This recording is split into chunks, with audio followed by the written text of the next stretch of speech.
देखो, मई 2016 के अखबारों में लेख प्रकाशित हुआ था। अगर आप लोग नियमित अखबार के वाचक होंगे तो मेरे भाई बहन आपने वो लेख पढ़ा होगा। ये गुजरात की बात है। जूनागढ़ में एक एग्रीकल्चर यूनिवर्सिटी जिसका नाम है जूनागढ़ एग्रीकल्चर यूनिवर्सिटी, वहाँ एक डॉक्टर रहते जिनका नाम है डॉक्टर गोलकिया जी। उन्होंने मेरे भाई बहनों लगातार 4 साल तक 400 गिर नस्ल की गौमाताओं पर रिसर्च किया। अकेले ने नहीं, 12 डॉक्टरों की टीम एक साथ लगी थी। 4 साल तक रिसर्च चला। तो उनको जो कुछ बातें ध्यान में आई मैं आपकी सेवा में रखती हूँ। सबसे पहली बात, गाय माता के गोमूत्र में 5100 तरह के तत्व होते हैं। 5100 ऐसे एलिमेंट्स होते हैं जिनमें से 388 तरह के एलिमेंट्स 174 तरह की बीमारियों को जड़ से खत्म करने की क्षमता रखते हैं। 174 डिसीज गाय माता के गोमूत्र से खत्म हो सकती है। 174 मेरे भाई बहनों कोई छोटी मोटी संख्या नहीं है। गाय माता का गोमूत्र, मात्र गोमूत्र ही 174 तरह की बीमारियों को मिटाने की क्षमता रखता है। तो दूध, दही, घी, छाछ की तो मैंने अभी तक कोई चर्चा ही नहीं की। दूसरा प्रमाण मध्य प्रदेश का। मध्य प्रदेश के इंदौर में एक मेरे भाई बहनों अस्पताल है जिसका नाम है doctor Jain cow urine therapy centre. वहां उन लोगों ने 17 साल में 3500 कैंसर के मरीजों को गोमूत्र पिला के ठीक किया है। ठीक है ना भैया, बैठने दो ना, हरिओम बैठने दो। आने वाले जब आएंगे तब उठेंगे ना, ये तो कौन सी बात है।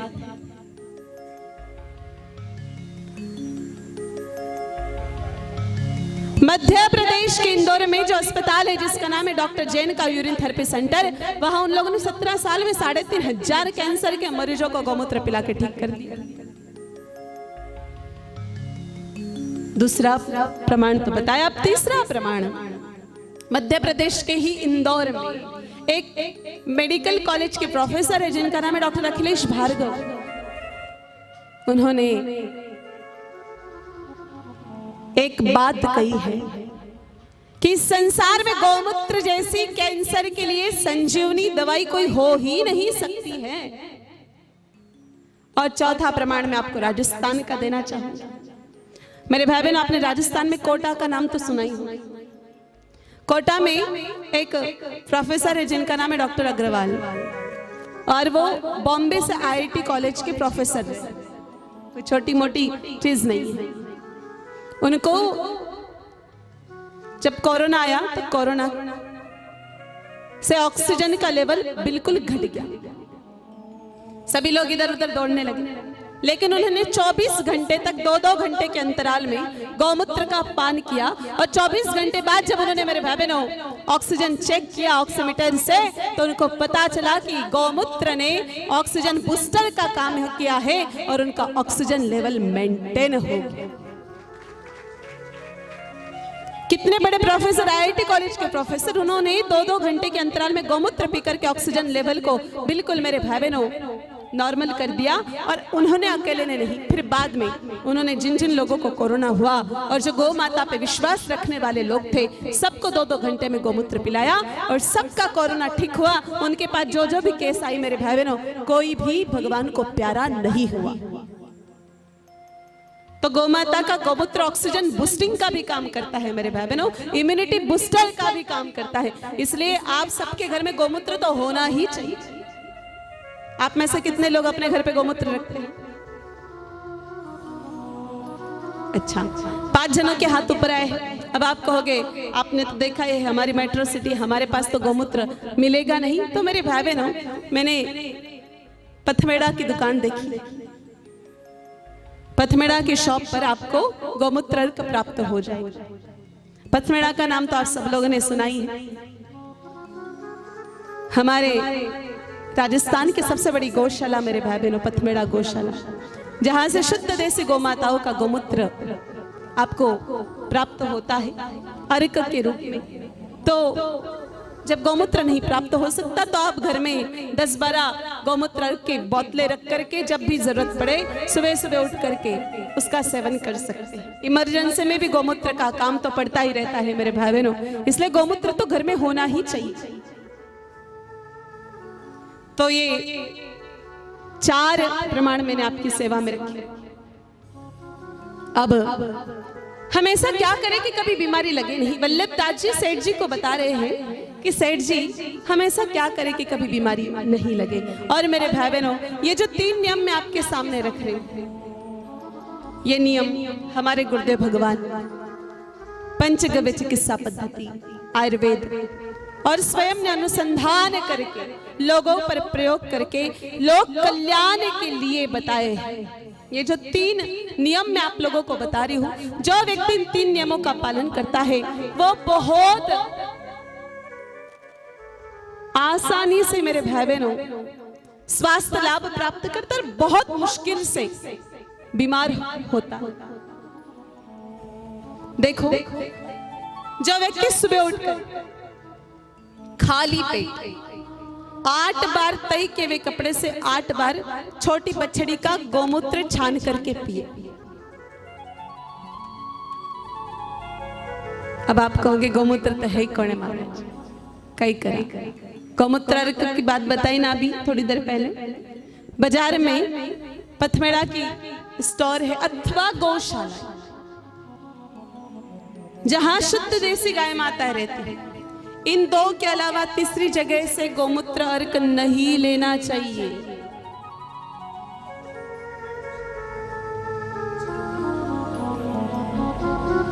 मेरे भाई बहनों,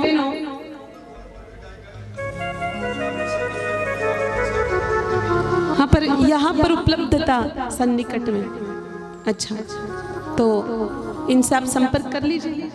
और पथमेड़ा है और भी आसपास बहुत अच्छे गौशाला है, बंसीगिर गौशाला है और भी जहाँ शुद्ध भारतीय नस्ल की गाय माताएं विराजती।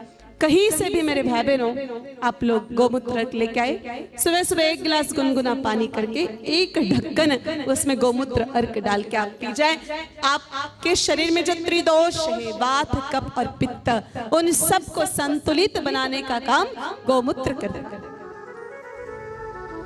देखो, शरीर में 3 प्रकृति होती, वात कफ और पित्त। इनमें से एक की अधिकता और न्यूनता शरीर में विकार पैदा करती है। गौमूत्र से मेरे भाई बहनों उनका संतुलन रहता है और शरीर में जो किसी भी प्रकार की बीमारी है भगवती गौमाता का गौमूत्र उसको खत्म कर देता है। तो सुबह उठ के गौमूत्र पी। दिन में मेरे भाई बहनों भोजन के पश्चात 1 गिलास गाय माता की छाछ का सेवन करें। छाछ बड़ी महत्वपूर्ण है। आप में से कितने लोग छाछ पीते हैं? बहुत अच्छी बात है। माताओं, छाछ बनाने आवे कि कौन आवे? हाँ, फिर कैसे बनाती हो?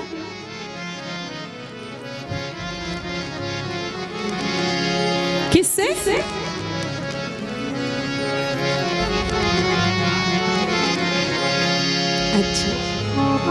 अच्छा, आपकी पोल खोल हो गई। थैली से छाछ पी रहे हो आप? कौन सी छाछ पी रहे हो? घर पे बना के पीते हैं, ग्राइंडर से, हैंड मेकर से। ये ऐसी कौन सी छाछ बनती माताओं? पिलोने का नहीं है घर पे। राजस्थान तो जाते रहते ना, महीने से पहले 2-4 महीने में तो लेके आ जाओ वहां से। और यहाँ भी मनता ही होगा मेरे भाई बहनों। देखो, ऐसा ही आपस में चर्चा नहीं करे कोई भी।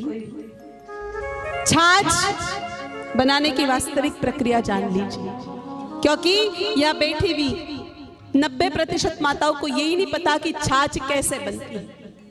दूध को अच्छे से गर्म करके उसमें वो जब समशीतोष्ण हो जाए, ना बहुत ज्यादा गर्म ना बहुत ज्यादा ठंडा, उसमें थोड़ा दही डाल दे, फिर वो जम जाएगा। उसमें मेरे भाई बहन बहुत सारा पानी डाल के उसको घम्मड़ घम्मड़ घम्मड़ घम्मड़ मतलब हाथ से, नॉट हैंड मेकर से अथवा ग्राइंडर से, हाथ से मथना है बहुत देर तक। इससे क्या हो जाएगा माता, आपको पता है?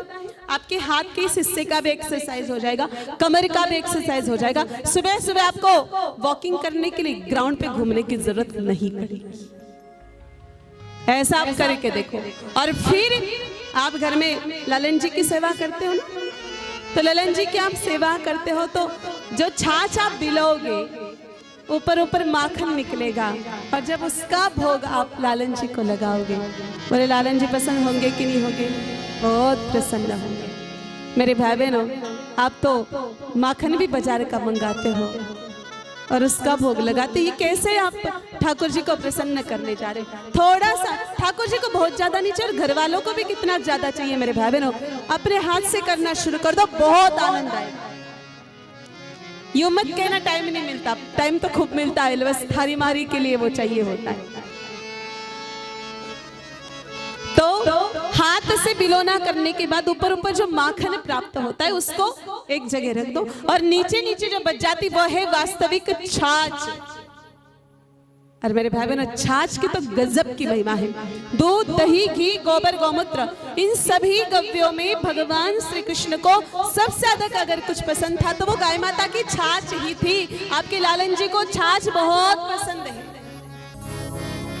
सबसे ज्यादा छाछ पसंद है। इसीलिए तो मेरे भाई बहनों, जब अहिर की छोरियों के पास वो जाते थे, अब भगवान श्री कृष्ण के पिताजी के पास तो 9 लाख गौ माताएं थी, उनके पास दूध दही छाछ की कोई कमी थी क्या?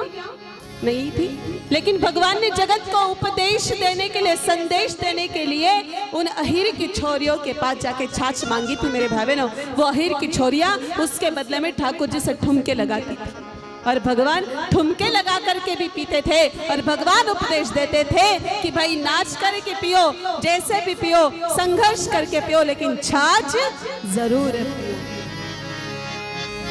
शेष गणेश महेश दिनेश, शेष गणेश महेश दिनेश, बचिहारी थके पर पार ना पावे, बचिहारी थके पर पार ना पावे, ताही अहिर की छोहरिया छचिया भर छाछ पे नाचन चावे, ताही अहिर की छोहरिया छचिया भर छाछ पे नाचन चावे, छचिया भर छाछ पे नाचन जावे, छचिया भर छाछ पे नाचन जावे। इतनी सी छाछ के लिए ठाकुर नाचते भी थे। और इसके पीछे ठाकुर जी का दूसरा उपदेश ये था संसार के लिए कि अगर तुम भी गाय माता के दूध की छाछ पियोगे तो बुढ़ापे तक मेरे तरह नाचते रहोगे, मतलब बीमार नहीं पड़ोगे।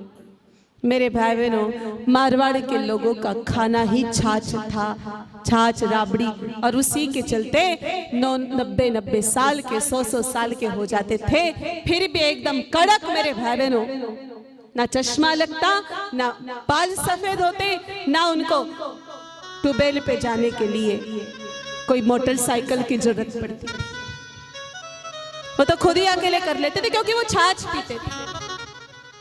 छाछ की तो बहुत महिमा है। एक बार यक्ष ने धर्मराज युधिष्ठिर से प्रश्न किया, तक्रम किन दुर्लभ है, छाछ किसको दुर्लभ है? तो आपको पता है मेरे भाई बहनों, छाछ किसको दुर्लभ है?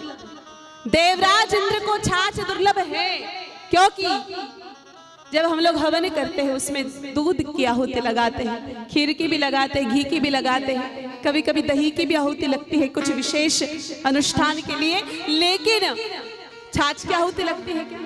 नहीं लगती। फिर जब देवताओं को छाछ पीनी होती तो विभिन्न रूप धारण करके धरती पर आते हैं और छाछ पी के जाते हैं। और हम राजस्थान के लोग गीत भी गाते हैं, किया तो स्वर्गाने शर्मावीन पर देव रमण ने आप। लेकिन मेरे भाई बहनों, देवराज इंद्र के साथ थोड़ी सी समस्या है,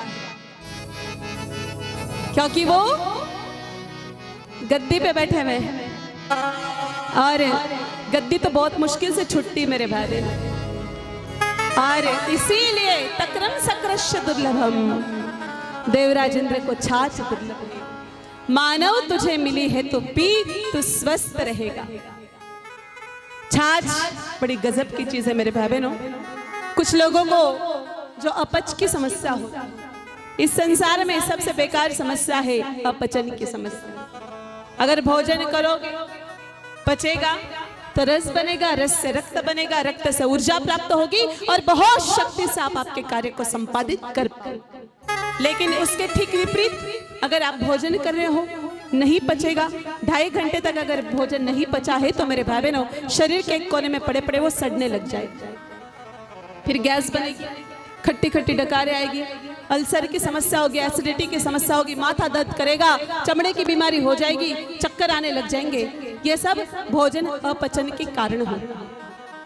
तो अगर प्रतिदिन भोजन करने के बाद 1 गिलास गाय माता की छाछ पीते हैं, छाछ में 2 गुण होते हैं, वो लीवर फर्मेंटेशन का भी काम करती है मेरे भाई बहन, छाछ फर्मेंटेशन का भी कार्य करती है और भोजन को पचाने के लिए भी सहायक है। तो इसके कारण छाछ ने जो भोजन को पचाया, फर्मेंटेशन का कार्य किया, यकृत जो है वो प्रचुर मात्रा में पाचक रस छोड़ता है और भोजन पचने के लिए बहुत मदद हो जाती है। इसलिए छाछ पीनी चाहिए। और तीसरा काम, रात्रि को सोते समय 1 गिलास गाय माता के दूध में 1 चम्मच घी डाल के 31 बार ऊपर नीचे करके पी जाओ। कितने लोग दूध पीते हैं रात्रि? दूध तो सब पीते, गाय माता का कितने लोग दूध पीते? 1 2 3 4, ठीक है। देसी गाय माता का कितने लोग दूध पीते? धीरे धीरे धीरे करते करते हाँ संख्या कम हो गई, अंत में मात्र 3 जने ही बच गए।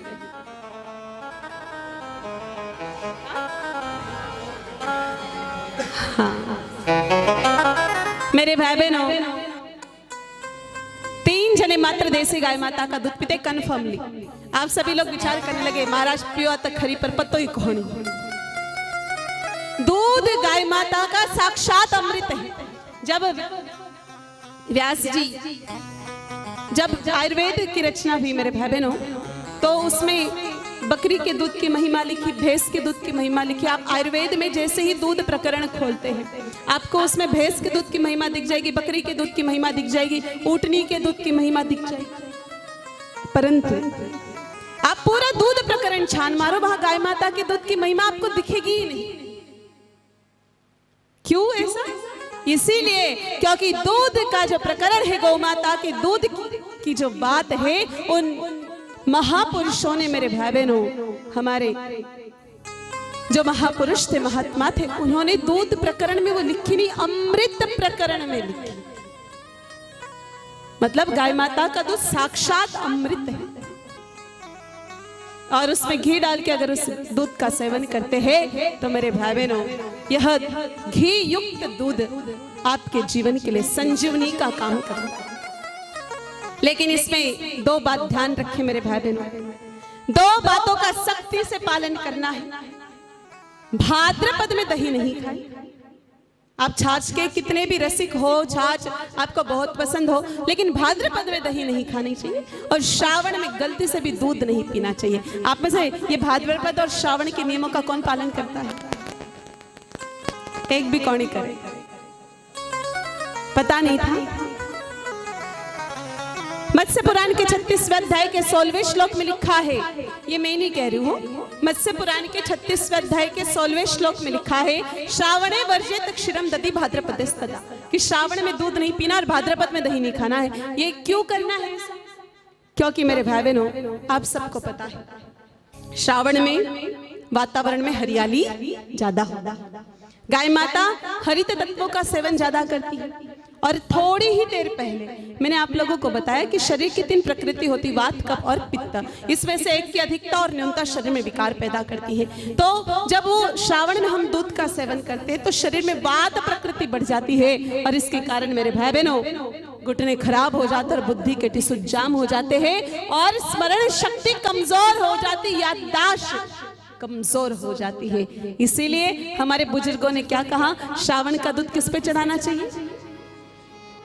उन्होंने इतनी माथा बोड़ी की नहीं, बस शॉर्ट एंड स्वीट कह दिया, श्रावण का दूध किस पे चढ़ाओ?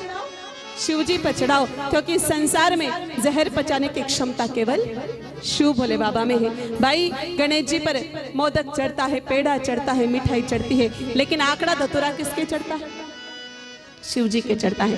तो इन दो बातों का ध्यान रखते हुए इन 3 नियमों का पालन जो व्यक्ति करता है उसका immunity power, antibiotic power, anti fungal power, antibacterial power इतना बढ़ जाता है कि आसानी से दुनिया की कोई भी बीमारी उसको छू नहीं पाती है। मेरे भाई बहनों, पुराने जमाने में हमारे बाप दादा यही करते थे। जैसे ही सुबह उठ करके बाड़े में जाते थे गोबर हटाने के लिए, पानी पिलाने के लिए, चारा डालने के लिए, तो गाय माता जैसे ही खड़ी होती थी गाय माता गौमूत्र करती थी। वो लोग सीधा मेरे भाई बहनों ऐसा करके और गौमूत्र पी लेते थे और शरीर पे भी लगा देते थे।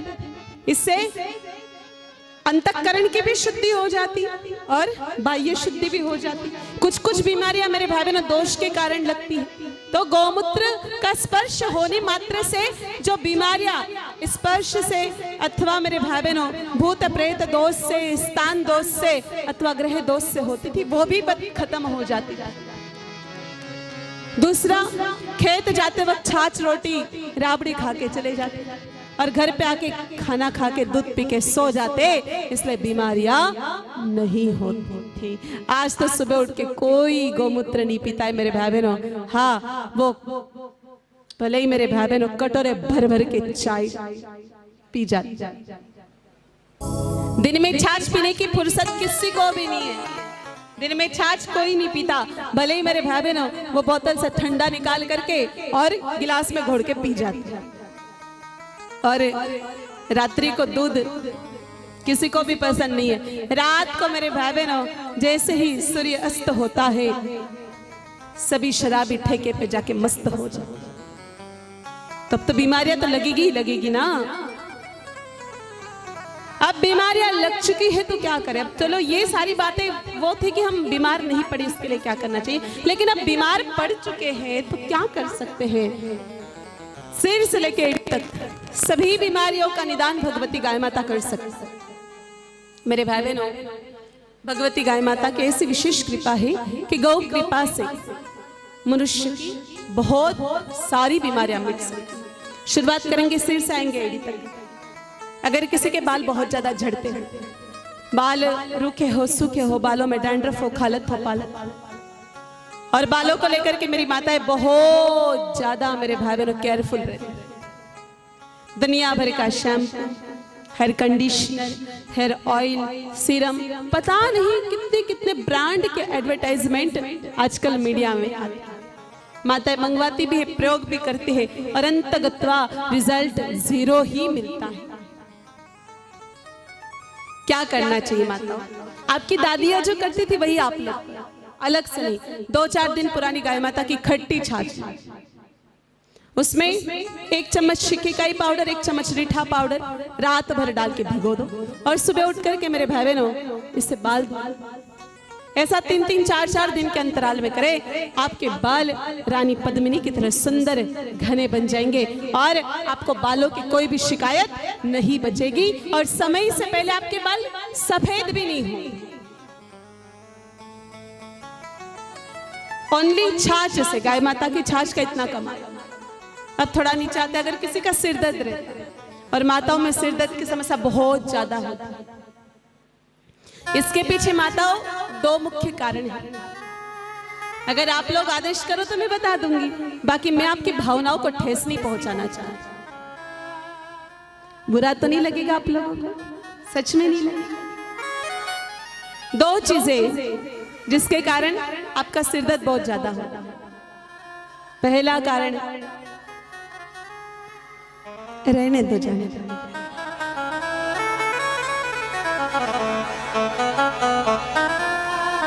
नहीं मोबाइल तो है ही वैसे भी।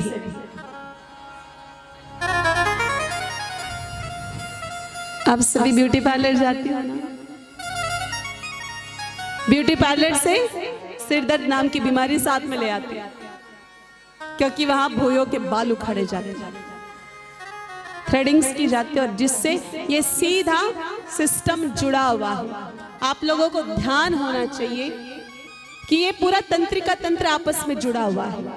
ये पूरा ENT जो सिस्टम है, ईयर, नोज एंड थ्रोट, आपस में जुड़े हुए हैं। यहाँ के बाल उखाड़ने से आपकी यहाँ की पिछली नसें दर्द करेगी और माइग्रेन जैसी खतरनाक बीमारी का रूप धारण करेगी। माताओं को अच्छा नहीं लगा ये कारण। कोई बात नहीं, आई डोंट केयर, अच्छा लगे नहीं लगे। और दूसरा, आप लोग जो ऊंचे हिल के सैंडल्स पहनते हैं, इससे शरीर में ब्लड सर्कुलेशन नहीं हो पाता है, और मस्तिष्क तक जब ब्लड सर्कुलेशन नहीं हो पाता है, इसके कारण सिर दर्द होता है, माइग्रेन होता है। तो जिसको ये समस्या है, 4 काली मिर्च, 5 तुलसी जी के पत्ते, आधा कप गोमूत्र, मेरे भाई बहनों इसको अच्छे से उबाल ले और 1 गिलास पानी में आप डाल के रोजाना इसका काढ़ा पी जाए। 1 महीने तक लगातार ये करना है, आपके सिर दर्द की समस्या जड़ से खत्म हो जाती है। अगर किसी के आंखों में दर्द रहता है, कम दिखाई देता है, आंखों से पानी बहता रहता है, रोशनी कमजोर होती जा रही है, 1 बूंद गाय माता के घी और 2 बूंद शहद, ध्यान रखें मेरे भाई बहनों, घी और शहद की मात्रा विषम होनी चाहिए, सम मात्रा में नहीं होनी चाहिए। जब घी और शहद सम मात्रा में होते हैं तो विष तत्व को प्रकट करते हैं। इसलिए 1 बूंद घी 2 बूंद शहद, अथवा 1 बूंद शहद 2 बूंद घी, दोनों को अच्छी तरह से मिला करके रात्रि को आंख में काजल की तरह लगाए और सुबह गोमूत्र से प्रक्षालन कर ले, आपके आंखों की रोशनी बढ़ जाए। थोड़ा नीचे आते। अगर किसी के जुकाम की समस्या ज्यादा, किसी को एलर्जिकल समस्या है, सुबह उठते ही छींके शुरू हो जाए, सुबह स्नान के बाद और रात्रि को सोते समय नाक में गाय माता जी का घी लगाया करो। एलर्जी पूरी खत्म तो नहीं होगी, क्योंकि कुछ चीजें जेनेटिक होती है मेरे भाई बहन, और जेनेटिक चीजें पूरी मूल से खत्म नहीं होती, लेकिन हम उसको रोक सकते हैं। सुबह स्नान के बाद और रात्रि को सोते समय नाक में गाय माता का घी लगाना। घी तो आप लोग गाय माता का इस्तेमाल करते हो कि बाजार का? हाँ जी, बाजार का ही करते हैं। मेरा आप लोगों से एक छोटा सा निवेदन है, साल में 2-3 बार गांव जाते हो, जाना होता है, किसी का आना होता है मेरे भाई बहनों, तो वहां से आप देसी गाय माता का घी मंगवा लिया। ये मेरी बताने की बात नहीं है, लेकिन जब आप लोगों का विवेक काम नहीं कर रहा है तो मेरा बताने का कर्तव्य है। गाय माता का घी औषधिमय भी है, औषधि युक्त भी है, और मेरे भाई बहनों बहुत महत्वपूर्ण है। चलो गांव से मंगाओ अथवा घर पे बनाओ। घी बनाने की प्रक्रिया आप लोगों को पता है माता? अभी थोड़ी देर पहले जैसे मैंने आपको बताया था, दूध गरम करो, उसको अच्छे से जमाओ, फिर बहुत सारा पानी डाल के उसको घमड़ घमड़ घमड़ मथो, फिर ऊपर ऊपर जो माखन मिलेगा उसको अलग करके एक पात्र में डाल के उसको बहुत अच्छे से गरम करो जब तक उसका पानी खत्म ना हो जाए, और फिर जो नीचे बच जाए तरल पदार्थ, यही है वास्तविक घी। आजकल यह सारी बात ही घी। मेरे भाई बहनों, पुराने जमाने में कोई 80, 90, 95 साल के दादाजी अगर रास्ते से निकलते ना, तो लोग तो घर के अंदर से ही बातें शुरू कर दे कि देखो भाई देखो, दादो कड़क है कड़क, दादो घी घणो खायो है, बोलते थे कि। और आज अगर 40 साल के में किसी का राम नाम सत्य हो जाए तो लोग तो घर का भी इंतजार नहीं करते पहुंचने का, लोग तो शमशान के बाहर ही बातें शुरू कर देते। अरे रे, डॉक्टर ने तो भाई साहब को बहुत समझाया था, घी मत खाना, भाई साहब तो माने नहीं और राम नाम सत्य हो गए हो। यह है आज का घी। मेरे भाई बहनों, घी की बड़ी महिमा है, गजब। तो ऐसा घी सुबह शाम नाक में लगा, आपका जुकाम कंट्रोल हो जाएगा। अगर किसी के होठ ज्यादा फटते हैं, दुनिया भर के लुब्रिकेंट्स आप लोग लगाते होठों पर, रात्रि को सोते समय होठों पे गाय माता का घी लगाओ, आपके होठ फटना बंद हो जाएंगे, आपके होठ गुलाबी भी हो जाएंगे। अगर किसी के दांतों की समस्या है, मसूड़ों से खून आता है, दांत हिल रहे हैं, पायरिया नाम की बीमारी हो रखी है, मुंह से दुर्गंध आती है, ऐसी स्थिति में जाड़ी बेर जो होती है, जाड़ी बेर इधर होती है गुजरात, झाड़ी बेर जानते हो आप?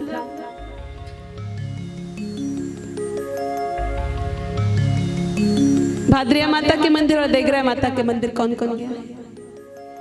सब गए। अब की बार जब जाओ ना मेरे भाई बहनों, वहां थोड़े पौधों का निरीक्षण करना। झाड़ी बेर के वहां बहुत पौधे माता जी के औरण में। झाड़ी बेर होता है ना, बेर, हाँ हाँ, बोर्ड ही, हाँ, मुझे वही आश्चर्य हो रहा था। तो बोर्डी जी, ठीक है, उसकी जड़ें होती ना, उसकी छाल ले ले और मेरे भाई बहनों उसको गौमूत्र में उबाल के उससे कुल्ला करा। फिर उसके बाद में गाय माता के गोबर की कंडी की राख, थोड़ा सरसों का तेल और नमक डाल करके उससे मंजन करे। आपके दांत बहुत ही मजबूत हो जाएंगे, क्योंकि कंडे के माध्यम से, राख के माध्यम से उसको कैल्शियम की प्राप्ति हो जाएगी। मेरे भाई बहनों, अगर किसी को थोड़ा सा बोलने के बाद भी गला बैठ जाता हो, अथवा किसी के घर पे ऐसा बच्चा है जो तुतला के बोलता, इसके लिए भी भगवती गोमाता के पास समाधान है। मुलेठी ले लीजिए, जिसको ज्येष्ठ मध भी कहते हैं। इसके छोटे छोटे छोटे छोटे बारीक टुकड़े करके गौमूत्र में भिगो दीजिए। लगातार 5 दिनों तक भिगो के रखना है। 6वें दिन इसको निकाल के सुखा दीजिए। फिर जो छोटा सा बच्चा है घर पर, उसको वो चखाइए। और मेरे भाई बहनों, रोजाना उसको सामने बिठा करके 11 बार ओम का दीर्घ उच्चारण करवाइए। ऐसा करने से जो गला बार बार बैठ जाता है अथवा तुतलेपन की समस्या है, वह समस्या भी खत्म हो जाती है। और थोड़ा नीचे आते हैं, अगर किसी के हार्ट डिसीज है, हार्ट को लेके समस्या है, 2 हार्ट अटैक आ चुके हैं, स्ट्रोक डल चुका है और डॉक्टर ने एंजियोग्राफी के लिए बोल दिया, बाईपास सर्जरी के लिए बोल दिया, अब हम क्या करें? सबसे पहले मेरे भाई बहनों, डॉक्टर कहते हैं कि घी खाना बंद कर। इस बात पर हमें ध्यान देना चाहिए। बाजार का क्रीम ऑयल नहीं खाना है, गौ माता का घी आप लोग सीमित मात्रा में खा सकते हो। बाजार में क्रीम ऑयल आता है, बाजार का घी नहीं है, वो क्रीम ऑयल है। बाजार में मेरे भाई बहनों दूध के ऊपर के क्रीम इकट्ठा कर करके उसको फिर मैन्युफैक्चरिंग करके उसके ऊपर प्रोसेसिंग करके हमारे घरों में घी के रूप में भेज देते। ये क्रीम ऑयल है, घी नहीं है। ये बहुत ज्यादा खतरनाक है स्वास्थ्य के लिए। आप 8 दिनों तक मात्र रोटियां बेल दो माता, उसको सेको मत, ऐसे ही खा लो कच्ची कच्ची। 90 दिन क्या होगा? एडमिट होना पड़ेगा, क्योंकि वो पचेगी नहीं ना। परिणाम स्वरूप ये जब से हम लोगों ने क्रीम ऑयल खाना शुरू किया, हमारे नसों में वो जमना शुरू हो गया। जब ब्लड सर्कुलेशन ढंग से नहीं हो पाया, फिर डॉक्टर सलाह देता है सर्कुलेशन ही नहीं हो रहा है तो बाईपास निकालना पड़ेगा, और यही बाईपास सर्जरी होती है। तो बाजार की ऐसी घटिया चीजों का सेवन नहीं करना चाहिए। आप लोग कहोगे ठीक है महाराज, लेकिन गाय का घी तो महंगा पड़ता है और बाजार का घी सस्ता पड़ता है। कौन कह रहा है कि आप साल में, माफ करना, महीने भर में 20 किलो घी खा जाओ? 200 ग्राम खाओ मात्र, लेकिन गाय माता का घी खाओ। घी की बड़ी गजब की महिमा है। अरे घी तो जगह जगह चाहिए, आपको खाने के लिए चाहिए, भगवान के दीपक के लिए चाहिए, भगवान के भोग के लिए चाहिए। मेरे भाई बहनों, मुझे बड़ा आश्चर्य होता है, आप लोगों के वस्त्र भी बहुत सुंदर सुंदर है। लगभग आधे से ज्यादा लोगों का तो टेक्सटाइल का ही काम, खुद ही कपड़े बना बना के बेचते हो, तो खुद कितने बढ़िया कपड़े पहनते हैं। सबके मकान भी बड़े आलीशान है, शानदार गाड़ियां सबके पास, लिविंग स्टैंडर्ड सबका बढ़िया है, लेकिन खाने के मामले में कॉम्प्रोमाइजेशन। 2 साड़ियां कम खरीदो मेरे भाई बहनों, 4 बाजार के चक्कर कम लगाओ, लेकिन घर में खाने के लिए तो गाय माता की ही घी का प्रयोग करो। ये संकल्प ले लो, हम खाएंगे तो गाय माता का ही घी खाएंगे। मेरे भाई बहनों, ये भी गौरक्षा का एक बहुत बड़ा उपाय है। मात्र गौ माता को चारा खिलाने से ही गौ सेवा नहीं होती है। अगर हम हमारे नित्य दिन के इस्तेमाल की चीजों में गौ गव्यों का बढ़ावा देंगे, तो वैसे भी गौ माताओं की हत्या कम हो जाएगी, गौ माताओं की हत्या रुक जाएगी। तो बात चल रही थी, अगर आपके हार्ट डिसीज है, सुबह उठ के गौमूत्र पीजिए, बहुत आवश्यक। पीपल के 2 पत्ते उबाल कर जो पानी है वो पी लीजिए, और 2-3 घंटे बाद रात्रि को सोते समय अर्जुन छाल का गाय माता के दूध में काढ़ा बना के पीजिए। ऐसा करने से मेरे भाई बहनों आपके हार्ट की जो डिसीज है वो भी कंट्रोल में आ जाती है। आपको ऑपरेशन कराने की आवश्यकता नहीं पड़ेगी।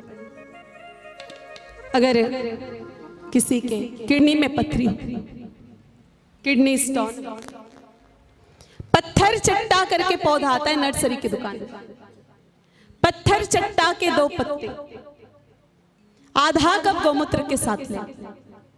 मेरे भाई बहनों इसका सेवन करें। कितने भी बड़े एमएम की पथरी हो, ऐसा आप लगातार 7 दिनों तक लेते हो तो कितने भी बड़े एमएम की पथरी हो वो पिघल करके मूत्र मार्ग से बाहर निकल जाती है। अगर किसी के पित्त की थैली में पथरी हो, गॉल ब्लैडर में पथरी, गुड़हल के फूल जिसको कहते हैं, जास्वंदी के फूल, उसकी पंखुड़ियों का चूर्ण बनाना और 2 चम्मच चूर्ण मेरे भाई बहनों आधा कप गौमूत्र के साथ ऐसा लगातार 15 दिन तक करें। गॉल ब्लैडर की जो पथरी है वो भी पिघल जाती। अगर किसी के मेरे भाई बहनों किडनी की समस्या चल, डॉक्टर ने आपको डायलिसिस करने के लिए बोला है, बार बार डायलिसिस करवा रहे फिर भी समस्या खत्म नहीं हो रही है, तो भगवती गौ माता के पास इतना अच्छा उपाय है।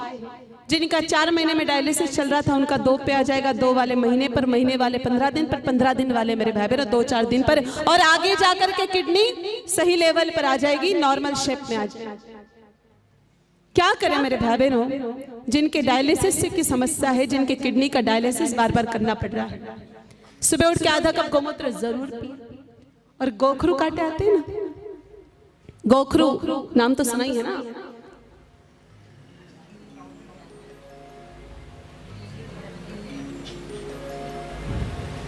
आप लोग पैदल नहीं चलते ना इसलिए आपको गोखरू बता नहीं। गाय माता के सिंगों की तरह जिसका आकार होता है उसको गोखरू ही कहते हैं। उधर बहुत मिलती है रेगिस्तान में, तो मेरे भाई बहनों उसको पंसारी की दुकान पे मिल जाएगी, ठीक है। पंसारी को गोखरू बोल देना, वो दे देगा। उसको गौमूत्र में उबालो और आधा रह जाए तब उस व्यक्ति को काढ़ा दो। रात को सोते समय उसकी किडनी रीशेप हो जाएगी मेरे भाई बहन, उसकी किडनी सही हो जाएगी। अब थोड़ा नीचे, अगर किसी को पाइल्स की समस्या, मल त्याग के समय खून आता हो, तो वह व्यक्ति नारियल की जटाओं को जला के चूर्ण बना ले और मेरे भाई बहन 2 चम्मच चूर्ण गाय माता के दही अथवा माखन के साथ सेवन करे तो उसके जो पाइल्स की समस्या है उसमें भी 7 दिनों के अंदर अंदर आराम आ जाता है। अगर मेरे भाई बहनों किसी के घुटनों में दर्द रहता है सबके हैं महाराज, घणो दर्द है, लिगामेंट्स घिस घिस के खत्म हो गए हैं, ऑयल खत्म हो गया, ग्रीस खत्म हो गया, हड्डियां घिस गई, क्या करे? कोई उपाय तो बताओ, माड़े भी कोई उपाय बता दो। सुबह उठ करके उस व्यक्ति को आधा कप गौमूत्र में आधा चम्मच अरंडी का तेल डाल के पीना है। अरंडी मतलब जिसको इंग्लिश में कैस्ट्रोल ऑयल बोलते हैं, वो बाजार में मिल जाता है। ये 5 दिनों तक ही तेल डाल के उसमें पीना है, बाकी लगातार सुबह सुबह तो गौमूत्र पीना ही पीना। मेरे भाई बहनों उसके 1.5 घंटे बाद हल्दी, मेथी, सौंठ और देसी बबूल जो होता है ना उसकी पाकड़ी, इन सब का चूर्ण बना ले और 2 चम्मच चूर्ण 1.25 लीटर गुनगुने पानी के साथ सेवन करें। हाँ पीना पड़ेगा, सही होना है तो पीना पड़ेगा। अमी हल्दी आधा चम्मच सुबह शाम और अश्वगंधा चूर्ण 1 चम्मच 1 गिलास गाय माता के दूध के साथ ले। ऐसा करने से मेरे भाई बहनों आपके घुटने का दर्द 3 महीने के अंदर अंदर रिकवर हो जाएगा। साथ साथ थोड़ी बहुत हल्की फुल्की एक्सरसाइज भी करें, केवल बैठे बैठे ही नहीं रहे, थोड़ा बहुत घर का भी काम करें, हर काम बाई से नहीं करें। अब थोड़ा नीचे आते हैं। अगर किसी के पिंडली में दर्द रहता है, रात को पैर पटक पटक के सोना पड़ा।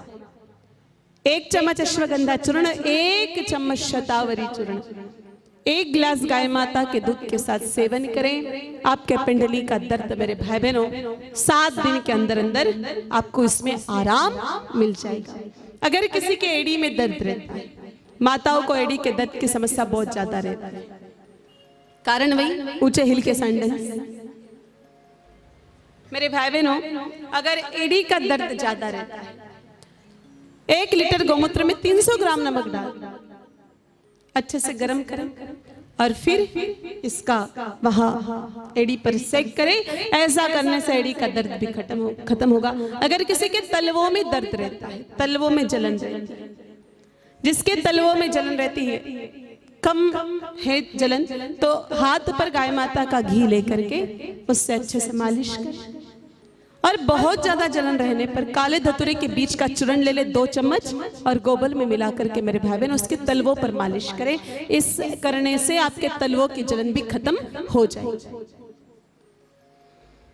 अगर किसी के अनिद्रा की समस्या, नींद कौनी आवे, मेरे भाई बहनों ये निद्रा की जो समस्या है इसके पीछे मुख्य कारण तो है नहीं पैसे। आप कभी भी देखना मेरे भाई बहनों, छोटी छोटी झुग्गियां होती ना, वो झोपड़ियां, वहां के लोग दिन भर मेहनत करते हैं बेचारे। उनके पास शाम के भी खाने का जुगाड़ नहीं होता है। सुबह जब घर से निकलते हैं ना, शाम के लिए कमाते हैं, शाम को निकलते तो सुबह का कमाते हैं। लेकिन जब वो सोते ना मेरे भाई बहनों, करवट भी नहीं बदलते। लेकिन जब आदमी के पास पैसा बढ़ता है ना मेरे भाई बहनों, अनिद्रा की भी शिकायत बढ़ जाती है। मेरे भाई बहनों जिनको अनिद्रा की शिकायत है वो लोग क्या करें? सबसे पहले गुनगुने पानी में नमक डाल करके पैर धो ले, फिर खुद के तलवों को ही खुद पोंछ ले अच्छी तरह से, और अपने हथेलियों पर गाय माता का घी लगा करके उसकी तलवों पर अपने हाथ से ही मालिश करे। नाक में 2-2 बूंद देसी गाय माता का घी डाले, अथवा बाजार में नासिका औषधि उपलब्ध है, आपको पथमेड़ा स्टोर पर मिल जाएगी नासिका औषधि करके। सुबह दोपहर शाम 3 टाइम नाक में गाय माता का घी डाले और मेरे भाई बहनों आपके इष्ट देव का स्मरण करके आप सो जाइए, आपको बहुत अच्छी नींद आ जाएगी। अगर किसी के पैरालिसिस की समस्या है, लकवा की समस्या है, दिन में 3 बार नाक में गाय माता का घी डाले, नासिका औषधि डाले और आधा कप गोमूत्र का रोजाना सुबह सुबह उस व्यक्ति को सेवन करवाए और प्रभावित स्थान पर मेरे भाई बहनों जो आयुर्वेदिक तेल है उसकी मालिश कराए। ऐसा करने से पैरालिसिस की समस्या का भी जड़ से खात्मा हो जाता है।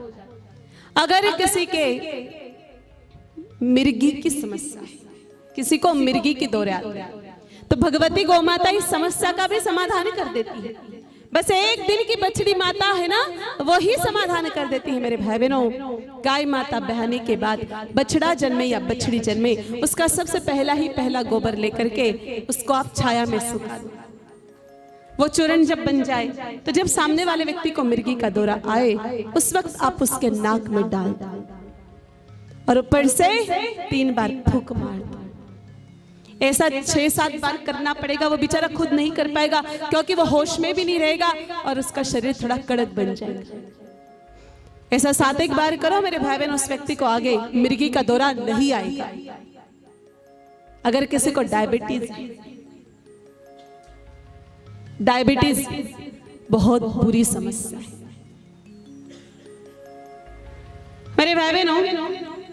डायबिटीज होने के पीछे मुख्य कारण अनियमित भोजन, असमय पर भोजन, अनियमित दिनचर्या और मुख्य चीज चिंता। इन बातों से व्यक्ति को डायबिटीज जैसी भयंकर बीमारी होती है। बीमारी तो भयंकर है, लेकिन भगवती गौ माता की शरण लेने से मेरे भाई बहन इस बीमारी का प्रभाव कम हो जाता है। डायबिटीज वाले व्यक्ति को तो जिस प्रकार से रोजाना पानी पीना जरूरी है, उसी प्रकार से सुबह उठ के गौमूत्र पीना बहुत जरूरी है। सुबह उठ के आधा कप गौमूत्र पिए। फिर मेरे भाई बहनों मधुनाशिनी वटी आती है आयुर्वेदिक स्टोर पे, 2-2 गोली खाए, अथवा जामुन जो होता है उसकी गुठलियां ले ले, उसका चूर्ण बना ले और 2 चम्मच चूर्ण सुबह सुबह ले ले। फिर शाम के समय 1 किलो ताजा ताजा करेले ले, उसका रस, गौमूत्र का भी, नीम के पत्तों का भी रस निचोड़, गोबर लेके उसका भी रस निचोड़। और मेरे भाई बहनों, मारवाड़ में एक दवाई होती है जिसका नाम है, हिंदी में तो इंद्रायण और मारवाड़ में जिसको कहते हैं तुरडा। उसको अच्छे तरह से खोल करके, फोड़ करके, उन सब में मिला करके उस पर कदम ताल करें। आप ऐसा 1 महीने तक लगातार करके देखें। कदम ताल तो समझते हो ना, कदम ताल जैसे हमारे फौजी भाई सीमा पर खड़े रह करके लेफ्ट राइट करते ना, कदम ताल करते हैं, उस प्रकार से कदम ताल करनी है। पहले क्या होगा, टाइम लगेगा, 1-1.5 घंटा लगेगा, आपका मुंह कड़वा होगा, लेकिन कुछ दिनों बाद तो आप खड़े रहते आपका मुंह अपने आप कड़वा हो जाएगा और इससे आपकी डायबिटीज कंट्रोल में आ जाएगी। और इसलिए कहते हैं मेरे भाई बहनों कि गाय माता बड़ी से बड़ी बीमारी का भी इलाज कर सकती है। कैंसर जैसी समस्या, डॉक्टर ने चेक करवा दिया, कीमोथेरेपी कर दी, कोई इलाज नहीं, क्या करो? सुबह उठ के उस व्यक्ति को हीरे की भस्मी लेनी है 1 मिलीग्राम और 100 ग्राम शहद में उसको मिला लेना, अच्छी तरह से मिला करके आधा चम्मच सुबह शाम रोज सेवन करना। मेरे भाई बहनों, 1 घंटे बाद आधा कप गोबर का रस, आधा कप गोमूत्र और 5 बेल पत्र की चटनी बना के खानी। शाम के समय 1 कटोरी गाय माता के दही में 21 शामा तुलसी के पत्ते डाल करके सेवन कर जाए। हीरे की भस्मी, शहद, गौमूत्र, गोबर का रस, बेल पत्र, तुलसी पत्र और दही, ये 7 ही चीजें मिला करके कैंसर की कितनी भी बड़ी गांठ हो उसको पिघला दे। और इसलिए महापुरुष कहते हैं, जिसके घर पर गाय, और जो गाय माता जी को थोड़ा भी समझ जाए, वो डॉक्टर और वैद्य घर आखिरकार क्या लेने तो जाए। तो मेरे भाई बहनों, गौ माता की कृपा से ऐसी बहुत बीमारियां खत्म होती हैं। सभी बताने का टाइम भी नहीं है, समय की अल्पता भी है। पीछे जो सेट रखे हुए हैं, इसमें गौ कृपा चिकित्सा ज्योति करके केवल मात्र पंचगव्य चिकित्सा पद्धति की किताब है। एक अलग से किताब हमारे गुरुदेव भगवान ने लिखी हुई है, उसमें पथ परहेज, आप उस किताब को पढ़ सकते हैं, वो पूरा सेट आप लोग ले सकते हैं।